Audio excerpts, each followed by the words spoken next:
Dian, coba mungkin sebagian dari yang hadir di sini maupun yang di rumah, apakah tidak tahu atau lupa kegiatan yang Dian lakukan di balik layar? Karena selama ini mereka hanya melihat mungkin sebagai aktris, selebriti. Tapi Dian adalah orang yang dikenal sering melakukan kegiatan sosial.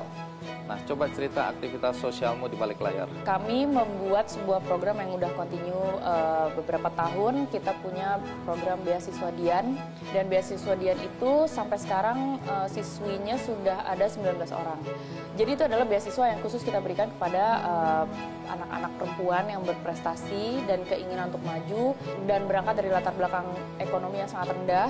Kenapa beasiswa? Kenapa pendidikan? Kan masih banyak sebenarnya kegiatan lain. Iya. Saya merasa bahwa negara kita kan banyak banget nih PR-nya nih, masih negara berkembang, masih ada problem-problem kita bersama tentang kemiskinan, kesenjangan sosial, segala macam kejahatan. Dan kita melihat bahwa salah satu jawaban dari problem-problem itu adalah apabila masyarakat tuh lebih berpendidikan gitu. Akhirnya saya melihat, saya terinspirasi sama Queen Rania of Jordan pernah bilang, Bang Andi, di wawancara Oprah waktu itu. Dia bilang katanya, if you educate women, you're educating the future. Terus saya mikir, jadi laki-laki nggak ada gunanya di sini. Pendidikan yang dipilih, lepas dari tadi bahwa memang fokus pada perempuan, tapi pendidikan. Karena katanya ini berkaitan juga dengan masa lalumu ya. Yang kepingin sekolah setinggi-tingginya, tapi kemudian ada tanda kutip penundaan. Nah, boleh cerita? Cerita sedikit? Apa cita-citamu dulu itu? Mungkin nggak banyak orang tahu bahwa saya jadi artis. Itu buat apa? Saya waktu itu mulai karir saya tahun 96, waktu itu saya masih umur 13 tahun. Saya jadi model di sebuah majalah remaja. Cita-citanya waktu itu simple, bukan untuk jadi terkenal, bukannya untuk tujuannya terkenal, wah dipuja-puja. Orang yang masuk dunia hiburan biasanya cita-citanya dipuja-puja, terkenal dan kaya. Iya, itu aku. Oh gitu ya? Saya tahu sih bukan orang kaya sih, Bang Andi. Bapak saya waktu itu udah meninggal, ibu saya adalah pekerja keras, dan kita orang biasa. Sekeras-kerasnya kerja ibu saya, waktu itu tahun 98, waktu saya SMA kelas 1, kita terkena krisis moneter. Tabungan ibu saya yang udah ditabung dengan gajinya berpuluh-puluh tahun, itu jadi nggak ada artinya. Akhirnya kita ganti rencana, ya udah kita sekolah aja secara lokal.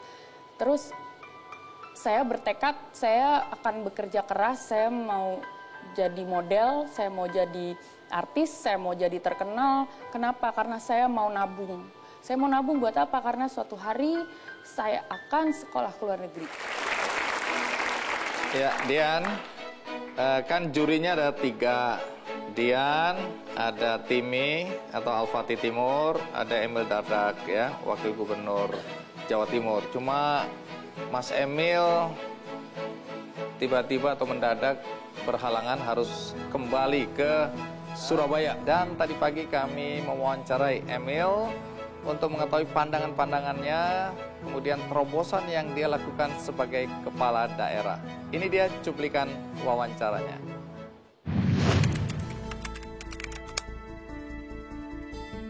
Politik itu kan bagian dari kita mengabdi untuk masyarakat, klise kedengarannya. Tapi realitanya kalau bukan itu niatnya berat kita survive di politik.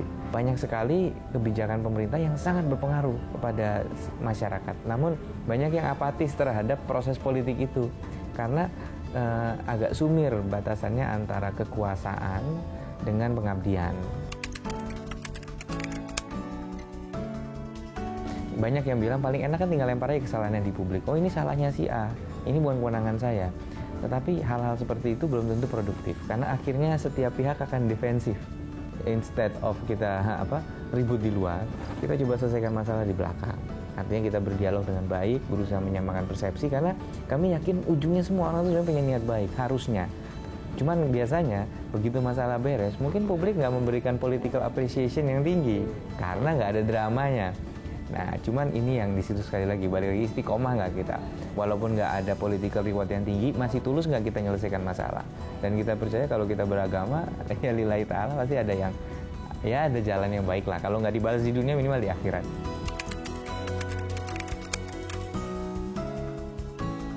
Kita ingin agar masyarakat itu dimuliakan, masyarakat miskin. Jangan mereka yang ngetok-ngetok pintu kemana-mana, minta bantuan ke sini ke sana. Nah, oleh karena itu, ya tadi program-program PKH, Basnas dan lain sebagainya kita taruh di satu pintu. Kayak kalau sekarang kan pelayanan satu pintu untuk investor. Nah kalau di Trenggalek dulu saya dan Pak Wakil Bupati kita kembangkan untuk masyarakat miskin. Mereka datang ke satu tempat, itu semua desk itu kita taruh di situ. Jadi perwakilan-perwakilan program ada di situ, mereka bisa konsultasi secara komprehensif. Tapi juga Basnasnya, gimana cara duitnya ditambah.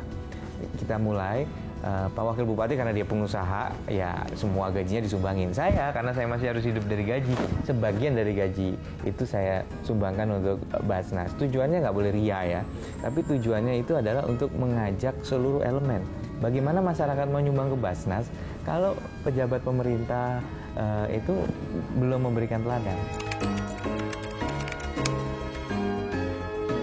Kita harus berani berbuat dan berani peduli gitu, harus mau peduli, jangan apatis, dan nggak selalu masalah itu semua kaitannya sosial.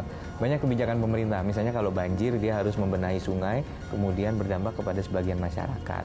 Kepentingan umum di atas kepentingan pribadi itu diajarin dari dulu, ya kan, semangat Pancasila. Tapi dalam implementasinya nggak gampang. Mulailah peduli dan berani berbicara. Saya tanya ke anak muda, kalian biasanya bagaimana? Kira diem aja sih. Nah itu yang masalah. Mereka berani bersuara kalau isunya korupsi, isunya pemerintah itu berbuat salah, kebijakan dikritik. Tapi kadang kalau pemerintah kebijakannya benar, mereka juga harus berani gitu, menyuarakan. Karena kalau enggak, silent majority jadinya. Mereka banyak yang paham tapi memilih untuk diam.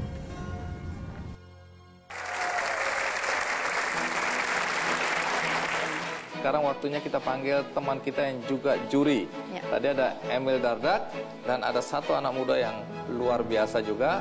Namanya siapa? Al-Fatih Timur. Timi. Mandi. Thank you Timi. Terima kasih sudah datang. Iya. Sekarang sudah berapa banyak orang yang kasusnya dikampanyekan untuk penggalangan dana di kitabisa.com? Sekarang udah lebih dari 30.000.